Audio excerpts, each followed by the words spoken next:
नमस्कार। तिलोत्तमा समाचारमा स्वागत छ। म पवित्रा चौधरी। सुरुमा समाचारका प्रमुख शीर्षकहरू। एमालेको दबावका कारण सत्ता गठबन्धन निर्वाचन घोषणा गर्न बाध्य भएको नेतागिरीको दाबी। सत्तारूढ दलहरू एमालेसँग एक्लै चुनाव लड्ने हैसियत नभएकाले गठबन्धन गरेको जिकिर। उम्मेद्वार छनौट गर्दा विधि र मापदण्ड अपनाएर टिकट वितरण गरिने कांग्रेस सभापति पुनको भनाई।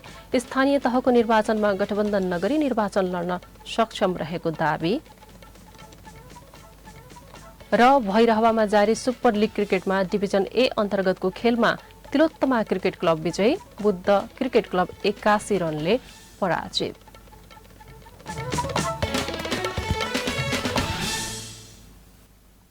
अब समाचार विस्तारमा।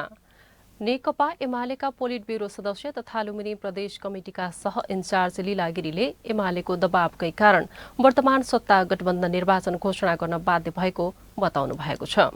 एमालेको सरकार गिराउन र मुलुकमा अस्थिरता निम्त्याउन चाहने शक्तिले बनाएको गठबन्धन एमालेसँग एक्लै चुनाव लड्ने हैसियत नभएर संयुक्त रूपमा चुनाव लड्ने कुरा गरिरहेको बताउनुभयो। रूपरेखा कस्तो हुने, अरू पार्टीले कस्तो गर्ने, कसरी अगाडि बढ्ने भन्ने सन्दर्भसँगै हामीले यो संसद अवरुद्ध गरेका हौं। यो प्रजातन्त्रको मर्यादाका लागि हो, लोकतन्त्रका मर्यादाका लागि हो, संविधानको रक्षाका लागि हो र यो मुलुकको संसदीय व्यवस्थालाई ठिक तरिकाले अगाडि बढाउनका लागि, राजनीतिक प्रणालीलाई ठिक तरिकाले स्थापित गर्नका लागि हामीले गरेको अवरोध हो। नेकपा एमाले तिलोत्तमा वडा नम्बर 15 शाखा कमिटिले गरेको कार्यक्रममा बोल्दै गिरीले एमालेले संघीय संसदमा भइरहेको अवरोध सभामुख मान्यता स्थापनाका लागि भएको बताउनुभयो। तिलोत्तमाबाट सुरु भएको स्थानीय निर्वाचन प्रचार प्रसार कार्यालयबाट आरम्भ गरिएको अभियान नगरका सबै वडामा पुर्याउने र यसले स्थानीय निर्वाचनमा एमालेलाई विजयी बनाउने बताउनुभयो। एमाले जिल्ला उपाध्यक्ष जगेश्वर देवी चौधरीले तिलोत्तमा वडा नम्बर 15 ले स्थानीय निर्वाचनका लागि प्रचार प्रसार कार्यालय सुरुवात गरी नगरमै पहिलो बनेको बताउँदै स्थानीय निर्वाचनमा व्यवस्थित रूपमा लाग्न कार्यकर्ताहरूलाई निर्देशन दिनुभयो। शाखा कमिटिका अध्यक्ष डोलराज बस्यालको अध्यक्षता तथा उपाध्यक्ष सुशीला बस्यालको स्वागत र पूजन बस्यालको सञ्चालनमा सम्पन्न कार्यक्रममा एमाले नगर अध्यक्ष तामनाथ पाण्डे, तिलोत्तमा नगरपालिका वडा नम्बर 15 का वडा अध्यक्ष खेमराज गुरुङ लगायतले मन्तव्य राख्नु भएको थियो। एमाले जिल्ला सचिव यज्ञ गैरे, जिल्ला कमिटी सदस्यहरू दिनेश फुल्लेल, केशवराज उपाध्याय, क्षितिजा पौडेल, केशव चौधरी, महाधिवेशन प्रतिनिधि परिषद सदस्य मोहन चापागाई लगायतको आतिथ्य रहेको थियो। कार्यक्रममा स्थानीय युवा एमाले कार्यकर्ताहरूको बाक्लो उपस्थिति रहेको थियो। नेपाली कांग्रेस लुम्बिनी प्रदेशका सभापति अमरसिंह पुनले स्थानीय तहका उम्मेद्वार छनौट गर्दा निश्चित विधि र मापदण्ड बनाएर मात्रै टिकट वितरण गरिने बताउनुभयो।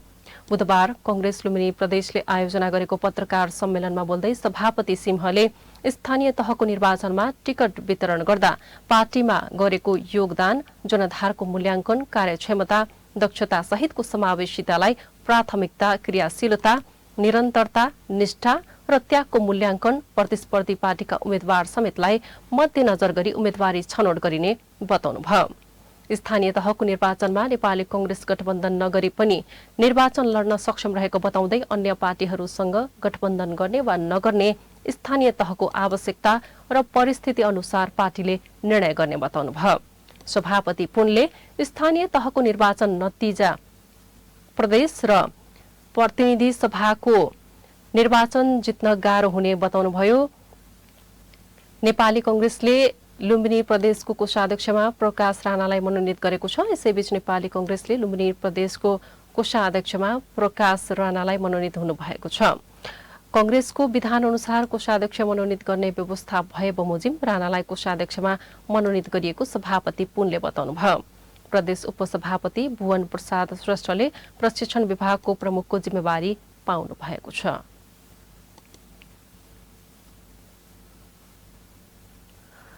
जलजन्य प्रकोप न्यूनीकरणका लागि तत्कालीन तथा दीर्घकालीन नीति निर्माण गरी कार्यान्वयनमा जानुपर्नेमा सरकारवालाहरूले जोड दिएका छन्। रूपन्देहीको तिलोत्तमामा बिहिबार भएको कार्यक्रममा बोल्ने वक्ताहरूले जल प्रकोप व्यवस्थापन चुनौतीको विषय बन्दै गएको स्मरण गर्दै त्यसको न्यूनीकरणका लागि ठोस रूपमा काम गर्नुपर्नेमा जोड दिएका हुन्। राष्ट्रिय सिंचाई जल उपभोक्ता महासंघ नेपालको आयोजनामा गरेको प्रदेश स्तरीय जल उत्पन्न प्रकोप न्यूनीकरण तथा विपद व्यवस्थापन सम्बन्धी तालिम पुस्तिका तयारीबारे अनुभव आदान प्रदान कार्यक्रममा बोल्ने वक्ताहरूले वातावरणीय पक्षलाई गम्भीरतापूर्वक लिनुपर्ने बताएका हुन्।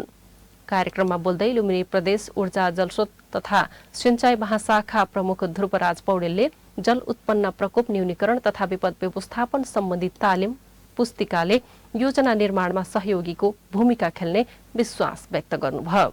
वहाँले पुस्तिकाले विपदको समयमा समेत मार्गदर्शन गर्ने गरी तयार हुनुपर्ने बताउनुभयो। राष्ट्रिय सिंचाई जल उपभोक्ता महासंघका केन्द्रीय उपाध्यक्ष यज्ञ गैरोको सभापतित्वमा भएको कार्यक्रममा सिंचाई महासंघको पूर्व अध्यक्ष केशवराज नेउपाने, जलस्रोत तथा सिंचाई डिभिजन कार्यालय रूपन्देहीका प्रमुख विलास यादव, आन्तरिक मामिला तथा संचार मन्त्रालयका शंकर पौड्याल, कृषि खाद्य प्रविधि तथा भूमि व्यवस्था मन्त्रालयका प्रेमचन्द्र जीसी लगायतले पुस्तिकाले उठान गरेका विषयमा टिप्पणी तथा सुझावहरू दिनुभएको थियो। तिलोत्तमा समाचारमा अब छोटो विश्राम।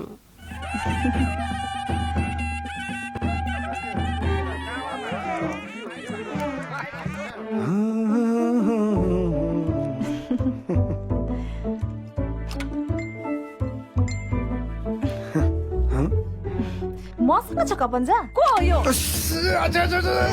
केही कुरामा पनि विश्वासिलो रहेनछ, न बानी न पानी, जता पनि चुई राख्ने मैले जानेछु। हेलो हजुर भन्नुस् त। यहाँ केही कुरा मर्मत गर्नु छ, छिट्टै आउनु पर्यो। Plumber CPVC Pipes and fittings, गुणस्तरीय, टिकाउ, तातो चिसो अनुकूल, लिकेजको पक्का समाधान। यो म्यासेज वाला लिकेजको नि केही समाधान छ कि? Plumber CPVC Pipes and fittings, विश्वास प्लम्बिङ को 5 नम्बर प्रदेशको आधिकारिक विक्रेता नमस्ते लुम्बिनी बिजनेस प्रणाली, योगी कुटी बुटोल रूपन्देही। सम्पर्क 9857 42 483 र 9857 42 583। Let's plan your career together. If you dreamt Australia, think Expert Education for the best place to build your academic career. Also for IELTS and PTE preparation, Expert Education and Visa Services. Don't settle for the second best. Rely on Expert.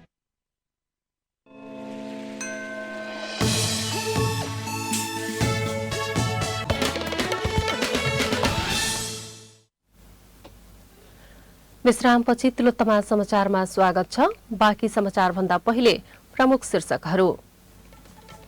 एमालेको दबावका कारण सत्ता गठबन्धन निर्वाचन घोषणा गर्न बाध्य भएको नेतागिरीको दावी। सत्तारूढ दलहरू एमालेसँग एक्लै चुनाव लड्ने हैसियत नभएकाले गठबन्धन गरेको जिकिर। उम्मेद्वार छनौट गर्दा विधि र मापदण्ड अपनाएर टिकट वितरण गरिने कांग्रेस सभापति पुनको भनाई। स्थानीय तहको निर्वाचनमा गठबन्धन नगरी निर्वाचन लड्न सक्षम रहेको दावी। र भैरहवामा जारी सुपर लिग क्रिकेटमा डिभिजन ए अन्तर्गतको खेलमा तिलोत्तमा क्रिकेट क्लब विजयी, बुद्ध क्रिकेट क्लब 81 रनले पराजित।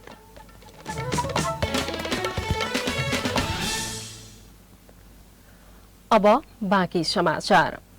अष्टदीप मल्टिनेशनल प्रणालीले गत वर्षदेखि शुरू गरेको परियोजना तिलोत्तमा होम्सको आवास क्षेत्र अवलोकन तथा बुकिङका लागि खुला गरेको छ। व्यवस्थित शहरीकरणको उद्देश्यसहित 109 वटा घर बन्ने परियोजना अन्तर्गत 55 घर निर्माणाधीन अवस्थामा रहेको प्रणालीले बिहिबार पत्रकार सम्मेलन गरी जानकारी दिएको छ। 10 अन्तर्गत 20 वटाको ढलानको काम सकिएको र 35 वटाको जगको काम सकिएको कम्पनीका मार्केटिङ हेड सुदीप ढकालले बताउनुभयो। निर्माणाधीन आवास क्षेत्रमा कम्पाउन्डभित्र सबै घर परिवारले उपयोग गर्न मिल्ने गरी अत्याधुनिक कमर्सियल कम्प्लेक्स, सामुदायिक भवन, badminton covered hall, basketball court, swimming pool, children's park, gymkhana, मन्दिर, health club, restaurant, salon, beauty parlour, green zone रहने प्रणालीका अध्यक्ष नेत्र वनले बताउनुभयो। परियोजना अन्तर्गत बन्ने घर तथा अन्य भौतिक पूर्वाधार निर्माणमा प्रयोग हुने सामग्री सरकारले तोकेको मापदण्ड अनुसारका हुने र निर्माण कार्य पूर्णतः इन्जिनियरको सुपरिवेक्षणमा भइरहेको कम्पनीका प्रमुख कार्यकारी निर्देशक प्रकाश भण्डारीले बताउनुभयो। समूह ए का घरको सूचीकृत मूल्य 2 करोड 50 लाख र समूह बी का घरको सूचीकृत मूल्य 1 करोड 75 लाख निर्धारण गरिएको उहाँले बताउनुभयो। हालसम्म 41 वटा घर बुकिङ भइसकेको कम्पनीले जनाएको छ।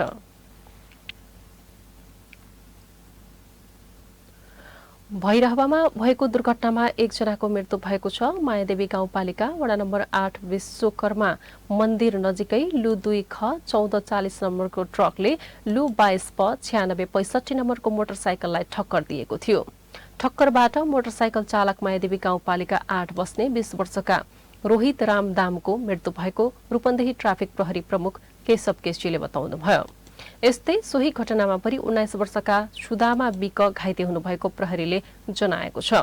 ठक्कर दिने ट्रक र चालक प्रहरी नियन्त्रणमा रहेका छन्। रूपन्देहीको भैरहवामा जारी Nepal telecom Rupandehi super league अन्तर्गत डिभिजन ए को बिहीबारको खेलमा तिलोत्तमा क्रिकेट क्लबले बुद्ध क्रिकेट क्लबलाई 81 रनले पराजित गर्दै जित निकालेको छ। सिद्धार्थ क्रिकेट रंगशालामा टस जितेर ब्याटिङ गरेको तिलोत्तमाले निर्धारित 50 ओभरको खेलमा 48.4 ओभरमा सबै विकेट गुमाउँदै 179 रनको योगफल बनाएको थियो। उसका लागि अमरसिंह रौतेलले 52, भुवन गैरीले 48 र विकल अधिकारीले 19 रन बनाउनुभयो। बोलिङमा बुद्धका अमित अग्रहरीले 3, विपिन खत्री, सुभाष भण्डारी र अजय त्रिपाठीले समान 2-2 विकेट लिनुभयो। जवाफी ब्याटिङ गरेको बुद्धले 29.1 ओभरमा सबै विकेटको क्षतिमा 118 रन मात्रै बनाउन सक्यो। उसका लागि सलिम अलीले 33, विपिन खत्रीले 19 र सुभाष भण्डारीले 18 रन बनाएका हुन्। बोलिङमा तिलोत्तमाका अमरसिंह रौतेलले 4 विकेट लिनुभयो। उहाँ म्यान अफ द म्याच घोषित भई 1200 रुपैयाँ प्राप्त गर्नुभयो। यस्तै कृष्ण कार्की, कृष्ण पराजुली र कृष्ण भूषालले समान 2-2 विकेट लिएको आयोजक संस्था रूपन्देही क्रिकेट संघका सचिव सञ्जय गुरुङले बताउनुभयो। हामी तिलोत्तमा समाचारको अन्त्यमा आइपुग्यौं। समाचारका प्रमुख शीर्षकहरू पुनः एकपटक। एमालेको दबावका कारण सत्ता गठबन्धन निर्वाचन घोषणा गर्न बाध्य भएको नेतागिरीको दाबी। सत्तारूढ दलहरू एमालेसँग एक्लै चुनाव लड्ने हैसियत नभएकाले गठबन्धन गरेको जिकिर। उम्मेद्वार छनौट गर्दा विधि र मापदण्ड अपनाएर टिकट वितरण गरिने कांग्रेस सभापति पुनको भनाई। स्थानीय तहको निर्वाचनमा गठबन्धन नगरी निर्वाचन लड्न सक्षम रहेको दाबी। र भैरहवामा जारी सुपर लिग क्रिकेटमा डिभिजन ए अन्तर्गतको खेलमा तिलोत्तमा क्रिकेट क्लब विजयी, बुद्ध क्रिकेट क्लब 81 रनले पराजित।